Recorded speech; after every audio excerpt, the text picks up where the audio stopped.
Bait 43. Ya, bait 43. Nanti kita akan tambah contoh-contoh lain ya, yang ada pada surah yang lain. Bait 43.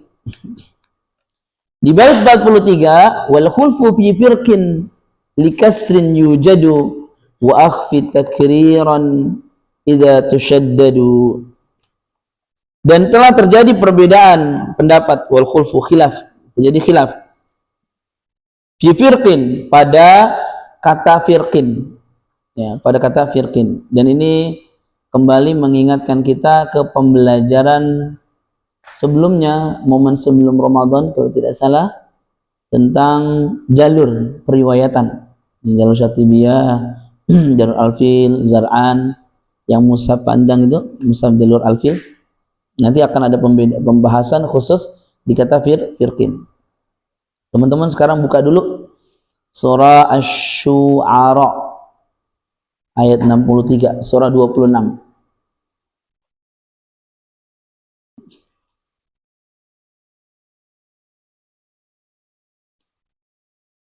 Ayat ke-63, tepatnya di halaman 370, posisi kiri, baris ketiga dari atas.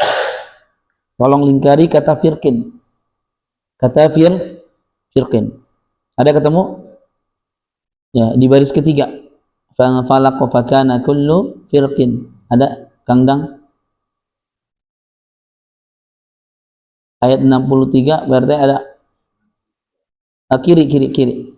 Ya, posisi halaman 370.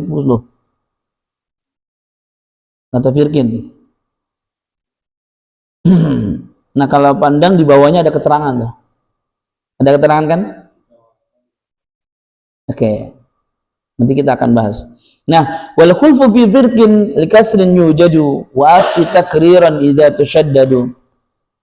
Al-muallif ya, yaitu Imam Ibnu Al-Jazari yang menyusun bait ini mengatakan terjadi khilaf, terjadi perbedaan pendapat, silang pendapat para ulama ketika membaca huruf ra pada kata firqin di surah Asy-Syu'ara ayat 63. Karena ditemukan, jadi kenapa bisa khilaf? Karena qafnya, si qafnya itu berharokat kasrah. Kasrah. Kebetulan di situ kasrahnya kasratain. Kasratain. Kalau qafnya fathah otomatis wajib tebal. Sama kayak tadi mirsad di surah Al-Fajr. Tapi karena qafnya kasrah, maka terjadi silang pendapat para ulama. Ya. Samarkanlah pengucapan sifat takrib pada huruf ra jika ditasydidkan. Ini tambahan keilmuan saja, tambahan ilmu. Nah, teman-teman, kalau kita melihat posisi keberadaan kata firqin itu di tengah ayat, bukan di ujung ayat. Kalau di ujung ayat, misalkan waqaf ya, maka ra-nya wajib tebal. Kullu firqa. Kalau dia di ujung ayat, alias berhenti waqaf. Kalau dia dibaca langsung disambut dengan huruf setelahnya, maka silang pendapat para ulama apakah dia dibaca tebal atau tipis. Kalau jalur Syatibiyah, masih ingat nggak? Jalur Syatibiyah membacanya boleh tebal, boleh tipis, boleh in kataudil azim, boleh king kataudil azim. Tapi kalau jalur selain Syatibiyah, misalkan jalur Alfil, Zar'an, wajib dibaca tebal, ya kan? Di mushafnya wajib apa? Tafkhim alias tebal. Orangnya wajib dibaca tebal, seperti itu. Nah, untuk kita membacanya boleh tebal, boleh tipis, boleh tebal, boleh tipis, seperti itu. Boleh tebal, boleh tipis, karena tadi silang pendapat para ulama. Boleh tebal gara-gara ketemu qaf dalam satu kata, Boleh tipis karena qafnya kasrah gitu. Jadi alasan boleh tipis gara-gara qafnya kasrah. Coba kalau qafnya fathah, maka wajib tebal, nggak ada pilihan lain. Nggak ada pilihan lain seperti itu. Baik, teman-teman, ini salah satu contohnya, tolong ditandain ya. Dan ini menjadi kekhususan bacaan. Dalam periwayatan dia menjadi kekhususan bacaan, menyesuaikan riwayat dan juga jalur yang dibaca. Beda jalur, beda cara bacanya. Bisa tebal, ada juga yang membacanya dengan tipis. Sekarang kita akan ngasih contoh atau banyak memberikan contoh pada surah Al-Muddatsir. Silakan buka surah 74 Al-Muddatsir, surah ke-74.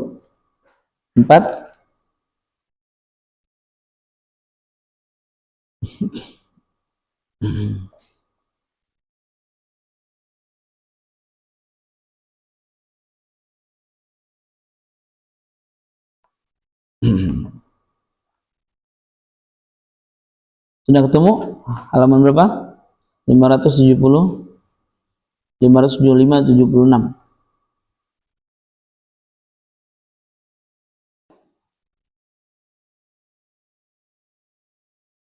Nanti contoh-contohnya juga di surah yang lain, insya Allah kita akan kupas.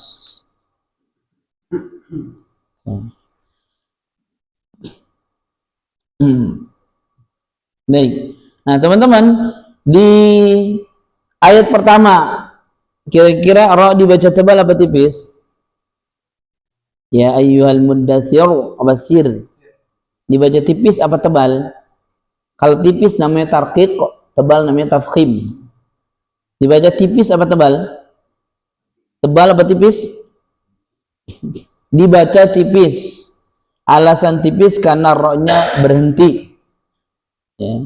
Ra-nya berhenti dan sebelum huruf ra ada huruf kasrah. Berarti ini kalau mau dipakai rumus nomor 2 bisa. Ya, rumus nomor 2 bisa, atau rumus nomor 3 juga bisa. Intinya ra-nya sukun, sebelumnya ada huruf berharokat kasrah. Ayat 2 dibaca tipis apa tebal, Kang Dang? Dibaca tipis. Ayat ketiga Pak Yusuf, ada 2 huruf ra. Ada 2 huruf ra di situ. Dibaca tebal atau tipis? Tebal yang mana? Waro tebal. Yang tipis yang mana? Takbir, dibaca tipis. PRT ayat keempat, dibaca tebal atau tipis? Dibaca tipis. Kemudian ayat kelima, Pak Didi, yang mana tebal, yang mana tipis? Ada yang tipis enggak? Ayat kelima tebal atau ada yang tipis? Tebal semua. Warrujza fahjur, ya. Warru karena dhammah, fahjur karena juga dhammah. Baik. Nah, ayat 9 menarik di sini. Jadi ayat 9 dibaca asir tebal atau asir tipis? Dibaca tebal atau tipis, teman-teman? Ayat 9 dibaca tipis. Sederhananya rumus yang harus kita ingat, ra-nya sukun, sebelumnya ya sukun. Jadi kalau ada ya sukun sebelum ra, mesti wajib tipis. Ya, mesti wajib tipis. Jadi asir, yasir, basir, innallaha ala kulli syai'in qadir. Itu tipis semua.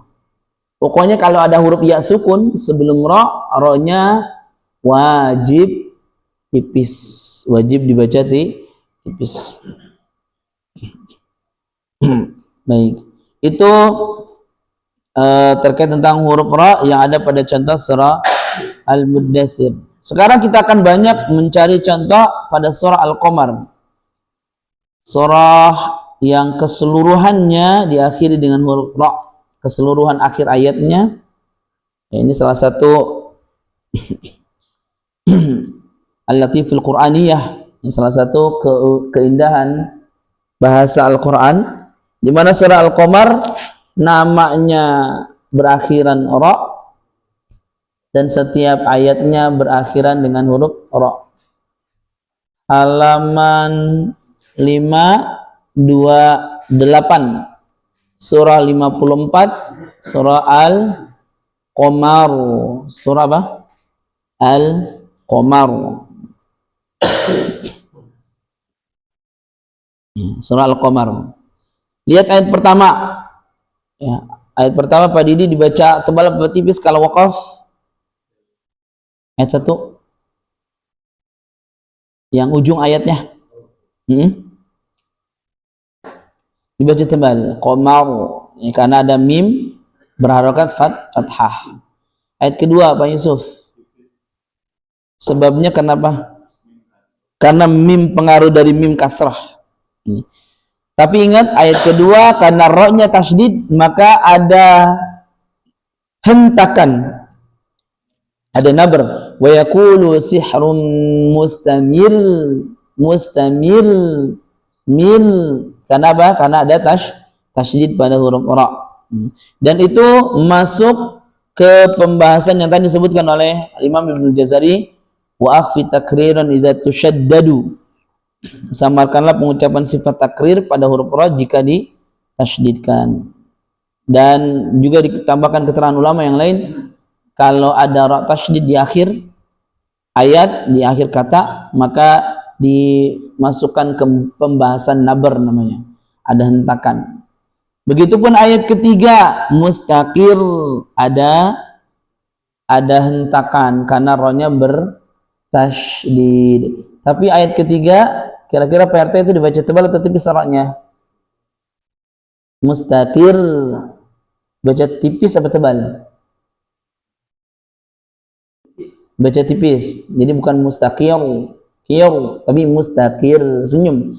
Jadi cara pengucapan untuk ra tipis ya senyum.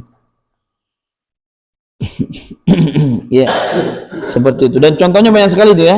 Contohnya banyak sekali. Jadi hampir keseluruhan atau keseluruhan ayat dari surah Al-Qamar itu diakhiri dengan huruf ra. Tinggal bagaimana kita mengembalikan kepada rumus-rumus supaya ra itu ada tebal, ada tipis, kita tidak salah dalam pengucapannya.